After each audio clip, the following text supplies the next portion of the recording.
Welcome to a new video. আজিৰ ভিডিঅ'ত আমি আনবক্সিং কৰিম PUMAৰ BMW এডিশ্যনৰ মটৰস্পৰ্টৰ এযোৰ জোতা। বলক জলদি ভিডিঅ'টো ষ্টাৰ্ট কৰোঁ। বক্সত এনেকৈ মেনশ্যন আছে BMW MMS Neo Cat Meet। আৰু বক্সটো এনেকুৱা MRP হ'ল 8,999 1 pair। কভাৰ মন দিয়া একবাৰ আনবক্সিং কৰি এইটো হ'ল কোৱালিটি সিনথেটিক লিডাৰ। এইটো হ'ল আউটাৰ লাইন। ইয়াত থাকিব আমাৰ আছে BMW লোগো, দেন এইখিনি ব্লেক মেটেৰিয়েল, দেন ইয়াত PUMA লোগো। অ'কে, PUMA লোগোটো হ'ল ডাইৰেক্ট ইয়াত প্ৰিণ্টেড হয়। আৰু ইয়াৰ ওপৰত থাকিব এনেকৈ BMW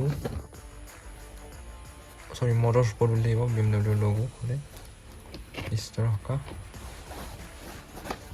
আৰু চৌটো এইটো চাওক, ছফ্টৱেৰ মেটেৰিয়েল দুটা লেয়াৰ আছে।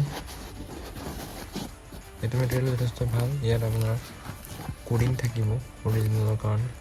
এইটো নেক্সট পেয়াৰটো এনেকুৱা চেম আউটাৰ লাইনত আছে BMW লোগো, আৰু বাহিৰ ফালে মানে এইটো ভিতৰ চাইডে থাকিব ন, এইটো চাইডে নাই, সেই চাইডে আছে আৰু PUMA লোগোটো আছে।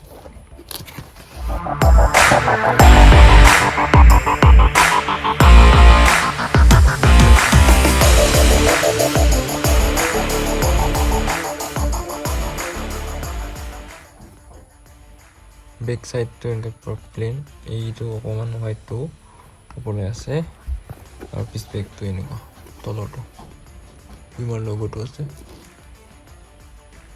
আৰু একো নাই।